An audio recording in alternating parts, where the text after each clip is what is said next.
Bonjour Lara. Bonjour Jules. Bienvenue dans cette vidéo de profil. Merci. Et je vais t'inviter dans un premier temps à te présenter. Je m'appelle Lara, j'ai 20 ans et j'aime les chats.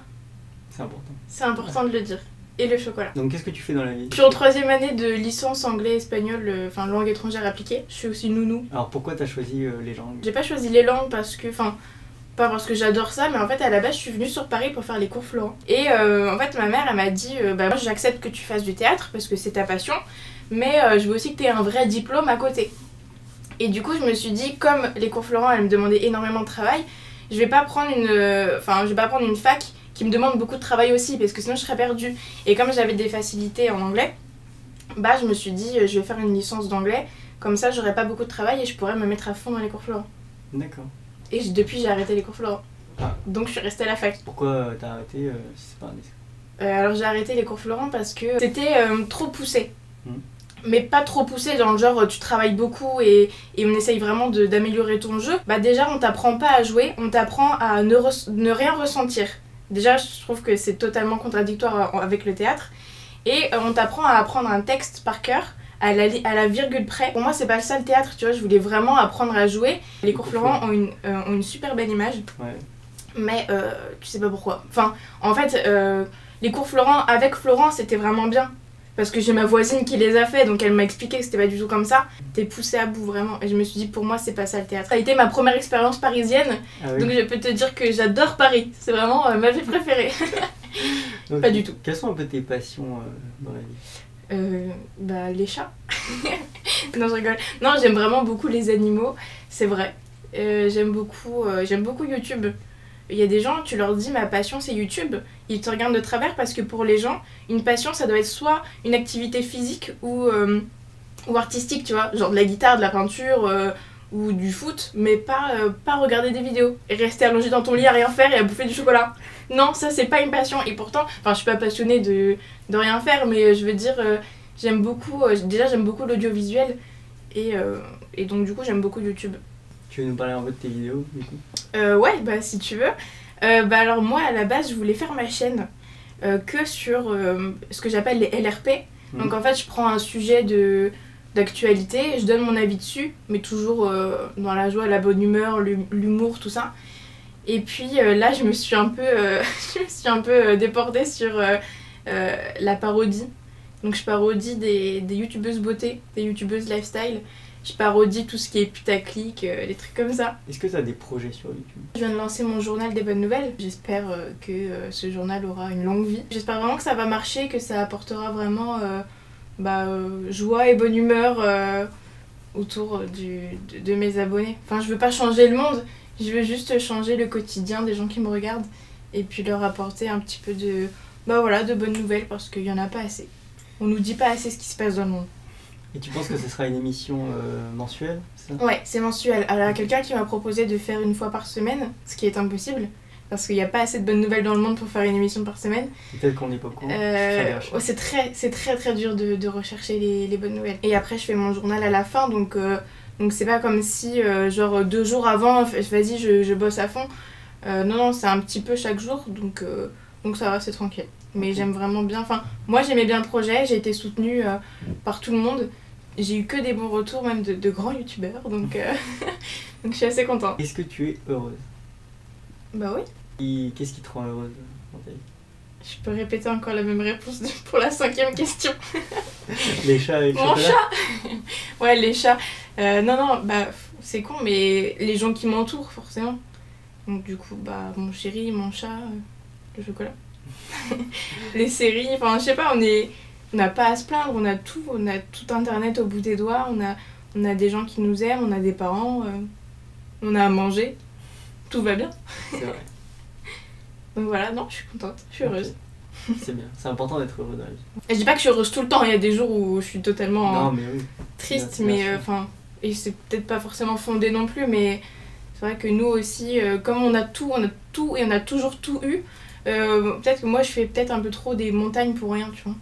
Non, mais je trouve que c'est important d'être heureux parce que, en général, quand les gens sont heureux, ça rend les gens heureux. Ouais, oui. Et du coup, je trouve ça cool. Ouais, c'est pour ça que j'ai fait aussi mon journal des bonnes nouvelles. Et je me suis... Moi, ma mère m'a toujours éduquée comme ça. Elle m'a dit, si tu donnes un sourire à quelqu'un, tu sais pas quel impact ça va avoir sur sa vie. Par contre, c'est marrant parce que moi, je pense comme ça, mais je suis pas du tout quelqu'un d'optimiste dans la vie. Ah ouais? Je vais toujours voir le mauvais côté des choses, je vais toujours tout empirer, genre, tu te rends pas compte, il va se passer ça et tout. Et je fais une catastrophe. Mais non, je suis pas optimiste. Et pourtant, je fais le journal des bonnes nouvelles, et pourtant, je me dis, ouais, il faut changer le monde. Pourquoi t'es pas optimiste? En fait, je me méfie énormément des gens. Par la force des choses, par ce qui m'est arrivé il y a quelques années. J'ai toujours l'impression que les gens vont être méchants ou très mal intentionnés. Et ça me fait peur, et du coup, je préfère voir le mauvais côté des choses. Et comme ça, s'il se passe un truc bien, je suis encore plus contente. Mais tu vois, moi, je me fais beaucoup de films dans ma tête. Ouais, moi aussi. Genre, j'imagine plein de trucs. Et donc, du coup, comme tout ce que j'ai imaginé, ça n'arrive jamais. Puisque généralement, comme je regarde un peu trop de films, bah voilà, ça n'arrive pas. Et bah, du coup, je suis déçue. J'imagine beaucoup de trucs quand j'écoute de la musique. Je m'imagine une vie géniale quand j'écoute de la musique. Et du coup, quand j'ai mes écouteurs, je suis là en mode, ma vie est nulle. Quand tu marches dans la rue et tout, t'as l'impression d'être trop stylé. En fait, t'as le vent avec tes cheveux comme ça. T'es pas du tout stylé, tu t'as vraiment l'air con. Ouais. C'est pas grave, vive la musique. Est-ce qu'il y a des causes, des trucs pour tout ce qui est égalité homme-femme? Les gens ont pris des habitudes à faire des réflexions et ils se rendent pas compte à quel point c'est grave ce qu'ils disent. Et quand tu dis ça aux mecs qui font des réflexions très macho, souvent ils disent oh les filles, de toute façon, déjà dire oh les filles, c'est déjà ça m'agace. Et faire des réflexions vraiment très déplacées, ça m'énerve. Donc pareil, c'est toujours sur Facebook, c'est mon petit... Je me défoule carrément là-dessus. Et c'est vrai que des fois on a des discussions, mais des fois les gens sont pas très calmes, et donc du coup je ne le suis pas non plus. Mais pourtant je suis pas du tout féministe, hein. Juste j'ai pas envie qu'on me dise ouais bah toi t'es une femme donc tu fais ça, donc tu te bats comme une fille, ou tu parles comme une fille, ou t'agis comme une fille. Parce que même si j'adore le rose, j'adore les chats et j'adore Gossip Girl, c'est pas pour autant que je sais pas me battre, ou je sais pas avoir une opinion, ou les gens sont là en disant bah de toute façon t'es une femme donc tu fais ça. Donc tous les hommes ont la barbe, tous les hommes vont couper le bois dans la forêt, et tous les hommes, faut arrêter 2 secondes de dire toutes les femmes doivent faire ça, et tous les hommes ne savent pas réparer une moto, et toutes les femmes ne savent pas tricoter.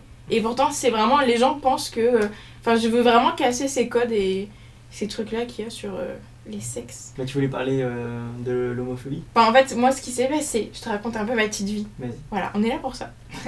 En fait moi mon nom de famille c'est Gay. G-Y. Déjà, on commence bien dans la vie. Au collège, quand tu t'appelles gay, bah t'es forcément lesbienne. Et donc du coup, faut surtout pas t'approcher parce que toutes les lesbiennes c'est grave. Et si elles regardent une fille, elles tombent amoureuses, forcément c'est bien connu. Les hétéros ils tombent amoureux de personne, mais les lesbiennes, les gays et les lesbiennes, ils sont amoureux de tout le monde. C'est bien connu. Donc du coup, déjà, fallait pas m'approcher parce que j'étais lesbienne. Apparemment. Ce qui me dérange pas en soi, hein, sinon c'était pas grave. Hein. Et j'avais les cheveux bouclés, donc j'étais un mouton. Important à dire aussi. Et quand j'ai les cheveux longs, je les avais beaucoup plus longs au collège, j'avais forcément des poux. Parce que je sais pas me laver les cheveux toute seule comme une grande, c'est pas possible. Voilà, au collège c'était pas top. J'ai été beaucoup insultée, on m'a craché dessus, on m'a lancé des boulettes, on m'a accroché à un poteau pour me couper les cheveux. Ah, okay. On m'a enfermée dans les toilettes, ça a été très violent pendant 4 ans. C'est aussi un peu pour ça que j'ai voulu faire des vidéos sur YouTube, parce qu'en fait je rentrais le soir et les vidéastes sur YouTube me faisaient rire, et le monde virtuel me plaisait plus que le monde réel, parce que je vivais un enfer et que le soir sur l'ordinateur je passais vraiment un bon moment.